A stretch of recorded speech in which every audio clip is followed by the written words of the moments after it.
Hello everyone, আজ আমি একটি দারুণ গ্রামার দিচ্ছি। এটি অনেকেই কনফিউজড হতে পারে। গ্রামারটা কি এবং কিভাবে করতে হবে সেটা দেখো। গ্রামারটি হচ্ছে I will have a new watch, change the voice. আমার একটি নতুন ঘড়ি হবে। নতুন ঘড়ি হবে মানে কি?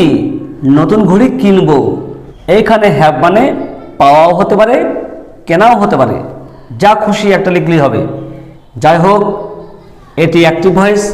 ভয়েস চেঞ্জ করতে হলে অবজেক্ট সাবজেক্ট হবে, সাবজেক্ট অবজেক্ট হবে। কি কিনবো? একটি নতুন ঘড়ি। এ নিউ ওয়াচ, এটা অবজেক্ট, এটা সাবজেক্ট হবে। এই সাবজেক্টের পর হেল্পিং ভার্ব বসবে। এইখানে কোনো হেল্পিং ভার্ব আছে? হ্যাঁ, অবশ্যই আছে। Will helping verb. উইলের জোড়া কি?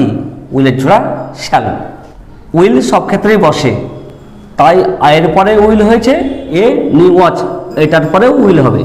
এইখানে হ্যাভ কিন্তু main verb, will modal auxiliary verb, তাই এই মডেল অক্সিলারি ভার্বের পর বি বসবে, উইল বি।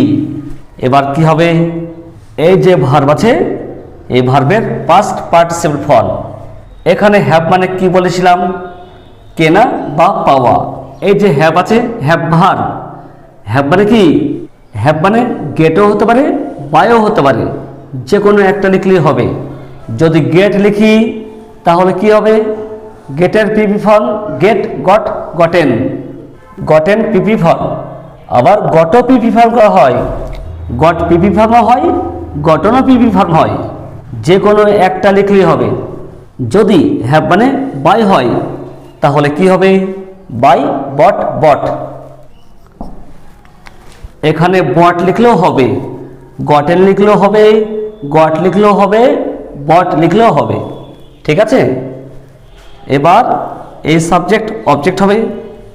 আই সাবজেক্ট, তার অবজেক্ট মি, তার আগে preposition by, by me, full stop. এবার আমি তোমাদেরকে নিজেদেরকেই করতে দিচ্ছি, তোমরা অবশ্যই চেষ্টা করবে। এই অ্যান্সারটি তোমরা কমেন্ট বক্সে লিখবে, ঠিক আছে? হি উইল হ্যাভ টি, সে চা খাবে। চেঞ্জ দ্য ভয়েস, এটির ভয়েস চেঞ্জ করবে। এই গ্রামারটি অবশ্যই চেষ্টা করবে। যদি আরও কিছু জানার থাকে অবশ্যই কমেন্ট করে জানাবে। আজ আর নয়, এখানে শেষ করছি। Have a nice day.